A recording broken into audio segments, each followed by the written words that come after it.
Welcome to FPTV and welcome to FPTV New Releases with one of our favourite creators this evening, a man who's been at the top of his profession for 30 years. As we were chatting before this, I realised that we've known each other for 20 years. So, you know, time flies, man. It is Mr. Liam Sharp, one of the UK's greatest artists. How you doing, mate? Hello, mate. Well, great. Good to be on. It's Friday, so Friday's always a good day for me. Yeah, right on. And Liam's coming live to us from his home on the west coast of the USA, mate. That's right, yeah, the Bay Area. So I'm just north of San Francisco. We're in the burbs of the burbs, but it's a beautiful day here today. The sky's cleared, so we've got rid of all the smoke that's been over. It's been looking like Dune here.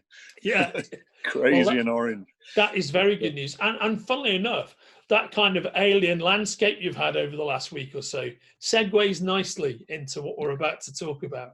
So we're here to talk about the upcoming Volume 1 hardcover edition of Green Lantern Season 2. So you're going to be able to pre-order it from the interview that you're watching here. But mate, I'd love if you could take us through the book now that first half of the season is about to be collected. You know, I've just had the most amazing time on this series, full stop. You know, when Grant and I came on, it was always going to be 2 seasons, 12 issues each. So I'm just on the last 3 issues now, which is crazy. Nearly finished the whole 24-issue run. But it's been amazing because it isn't just like a journey through, you know, different realms and different sectors and all of that. It's been in classic Grant style. It's been like a book that has explored the whole medium itself, you know. So it's been great. We've been having a lot of fun sort of looking right back to the old John Broome period, but also referencing the 90s period, you know, the 80s period, all of the periods really. And I love that, like, some books are kind of made to challenge and other books are made to sort of celebrate the medium. But I've always felt like the book that we're doing does both of those things, you know, and it's been just the most sort of creatively freeing series, and working with Grant's just a delight. So yeah, I'm having an amazing time. What a great thing to be able to say as well about working for one of the ultimate big company characters, to have had that experience while working on Green Lantern. I think that's a pretty amazing thing to be able to say. Well, it was funny how it sort of came up because we were talking about different books after I finished the Wonder Woman run and The Brave and the Bold. That was great, mate. That was really good stuff. Thank you. Oh, I had the best time. You know, I'm a big fan of Irish mythology and mythology in general. So to finally get to tell some of those stories, you know, in comic form and to do it with iconic DC characters as well was amazing. I couldn't believe that they let me do it, but they did, and I'm really proud of that one. But it was interesting, sort of coming off the back of that. Dan Didio was like, okay, we want you to do the Justice League. And then he was like, no, actually, what we really want you to do is Hawkman. So I was like, which one of those two do you do? And then right out of left field, sort of almost the next day, Dan was on the phone again. He said, this is a bit of a random one, but what do you think about the Green Lantern with Grant Morrison writing? I was like, well, it's a no-brainer. Me and Grant had been bumping into each other at various events for like, it seemed like about 6 months to a year before that. We just kept randomly bumping into each other, and we'd always end up shutting the bar down and just nattering away like a couple of old friends. And it was like, we've never worked together. We should do something, and would throw in ideas around them. It seemed like it was going to be like a creator-owned one-shot or something, and then 24 issues of Green Lantern was propped in front of me, and it was like, well, of course I'm going to do that, you know, of course. And it's been a joy. I think you guys have got the book at such a fantastic time, actually, because in a way, unlike a lot of the big colossal DC and Marvel characters at the moment, there's no one easily defined kind of movie iteration of the character that everybody would lurch towards and go, well, you know, it's like with Batman. Oh, it's, you know, I'm a Kevin Conroy fan. I'm a Bale fan. I'm a Christopher Nolan fan, or whatever. Right. Everybody's got these huge iconic iterations in other media of the character. Yeah. But you guys have really been able to put your imprint on Green Lantern, because there isn't like a movie there isn't a Chris Evans' Captain America version of Green Lantern. No, I mean, obviously there's a lot of very big Green Lantern fans, and they all have their era. You know, there's a lot of Kyle Rayner fans, and it's interesting, especially online, when you see how strongly they feel towards these things, you know, and the characters that they get very attached to. I know that Grant's view has always been, how do we consolidate in a way all of this historical, you know, timeline, and which bits should we definitely try to avoid, and which bits do we want to sort of drill into, you know. And Grant said right from the start, in many ways Kyle was much more typically his kind of a character, you know, but that wasn't the book we were asked to do. We were asked to do Hal. So that's interesting from both of our perspectives, in what do you do with this pretty much unreconstructed cowboy type character, who's, you know, how do you bond, how do you create somebody he's like a genius cop. We've kind of talked about him almost being like, you know, the analogy of the plumber they pay him a fortune, and he comes in with his wrench and he listens to the machine and he just bangs it and it starts working again. We paid you all that money for that. It's like, no, that's not the point, you know. It's that plus 50 years of experience and knowing exactly where. And he's that idiot savant that can come along, immediately assess a situation in a microsecond and punch it with a giant green fist, and it'll work, you know. And no other Green Lantern could do that. They might try, you know. We like the idea that there would be other Green Lanterns sort of occasionally creating giant green fists and just not being able to pull it off. But you know, it's been. I'm bittersweet about coming to the end. We're really pulling out all the stops, particularly in the last. I think the last 6 issues really go crazy. But season 2 has been a fascinating one, because it's much more. It's been a little bit wilder and a little bit freer in a way. You know, it's been more. It's been a little bit more difficult for both of us. Because that's interesting. Why is that, mate? Well, part of it was that, you know, there's been a lot of upheaval with this year. I think it's been a tricky of course, year. yeah, of course. So we weren't sure how long we had sometimes. And I think it was a case of like, okay, well, let's go out swinging, and whether we've got 3 issues more or 12 issues more, let's go out swinging. So I've been swinging for the last, you know, 4 or 5 issues already, and you know, and I'm still continuing to. And I think in a way that's like we never quite knew when the last one was going to be, and you know, we've actually been given the grace to be able to go the full 12 issues, distance, and which is amazing. So we can actually, you know, tie a little bow at the end of the story, and it's not going to be left hanging. But we also like keen that it's a work that matters and that celebrates the book and celebrates the Green Lantern and celebrates all the eras, and also celebrates the medium of comics. And that's been great too. You know, I like the idea that Grant is. People have talked about this with Green Lanterns before, that you have, like, you know, the F-sharp bell. So you'll have a Green Lantern of sound, you'll have a Green Lantern of the spectrum, you'll have the Green Lantern of, you know, subatomic particles, or there's one that's even a virus, you know, the Fusel-Flame one from issue 1. And I like the idea that there's also sort of a Green Lantern of the comics medium, and that's what we're doing, you know. What a great way. That's such a great way to look at it, mate. Yeah, it really is. I mean, it's fascinating hearing you talk about it. I mean, I love your take on Hal. Outside of Hal, do you have any particularly favourite characters out of the ones you've been involved with? It's funny, we've become very fond of a few of them. There's Trilla True was one, the bird one. We fell in love with her right from the off, you know, and she's been a sort of consistent recurring character. She's back in it at the moment. And I always love drawing her. We just warm to her. She's just a lovely character. The other one was Volk, the volcano-headed guy that Yeah, everyone.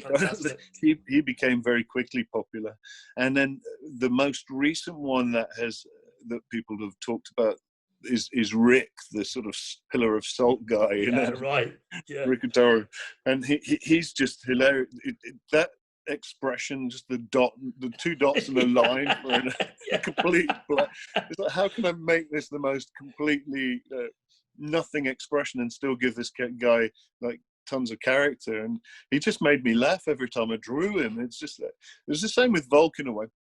Volk was funny because the first time I drew him, I didn't intentionally put a face on the cloud. And it was my wife that came in, and she just started chuckling. I said, "What are you laughing at?" She said, "I just love his face." And then I saw that I'd given him this really long mouth and these two things that you could see his eyes, and he's this huge, monstrous, rock being with a volcano head, and then this really funny face on the cloud. and as soon as I saw it was like, that's his face. That's it now. That's it. And we had a lot of fun sort of talking about, okay, so is he a magma being? Is the rock just encasing a magma being? And yeah, that's got to be it. And when he talks, maybe he's got crystal inside his thorax area, which rumbles when the magma comes through. And Grant was like, oh, can you imagine the concentration in his head when just to keep that face on the cloud? They're making those kind of leaps. It's all fun, we're all big kids in this, and it's the enthusiasm too. That's what I love from Grant. There's just a sort of joy that every time I get the script, it's palpable, and that's that transfers to me. You can tell if somebody's not enjoying the job. You can tell if somebody's just going through the motions, and it's like I've got to come up with something. I've come up with this, and you get a script, and you can tell there's no love in it and there's no joy in it. And when there is, you can also tell. And with Grant, it's always full of love. Yeah, no, I agree, mate. I mean, I think the joy that you're having creating the book, it's palpable, and you feel it on the page. And when when you just get that moment that as a reader like myself, you sit down, you have your cup of coffee, you spend your morning reading a collection, and you just feel good at the end of it, right? That's what you guys have really pulled off with this book, and I think it's an absolute treat to be able to read it. And I'm looking forward to sitting down with this hardcover edition to enjoy it in that way. I love reading the comics, but just sitting there with the book and giving it an hour or two, sit there on a Sunday morning or whatever, it's just an absolute treat, mate. Well, the thing with Grant, as well as everyone knows, there's layers and layers and layers that you can unpeel, and that's something you can derive a lot of pleasure out of. You don't have to know all the details, but if you do, it's there. And the levels of research and the detail he goes to is phenomenal, absolutely phenomenal. But I think what you're saying is it's about authenticity, and I think that our pleasure is genuine, and if that's coming from the work and through the work, then that's the best you can hope for, really. I think that's right. Now I think that the approach that you just mentioned gives you a kind of double layer on which to savor a great piece of work like this. And it's like when Grant had his run on Batman. I mean, you can, even somebody like myself who's been a Batman fan for how long, 54 years, right? You read that and you're like, oh man, I know this is something. I wonder what it is. And you go away and you read it, you find out. Then you go back and you read it all over again. You enjoy it just as much the second time around. And that is 100% what you guys have done with Green Lantern season 1 and season 2. It really is. It's such a joy to read, mate. And I mean, it's one thing hearing you talk about it like this, but to be able to then go, yeah, mate, you're absolutely right. That's how much fun it is. You guys should be really proud of yourselves, to have, and without turning this into like a complete wank fest, mate. What I love about your work is it just keeps on getting better, and you have people, they peak early and some people don't. We were talking about this a bit before the interview, but with you, I think your work just keeps on getting more and more enjoyable, mate. Do you know what I mean? Well, I hope there's better ahead.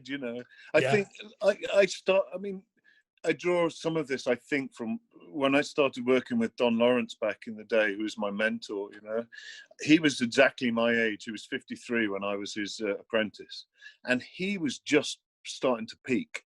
I mean, he was always brilliant, but he'd just done The Living Planet in his Storm run, which is amongst the most creative, and he took a new direction too. He modernized himself in a very subtle way.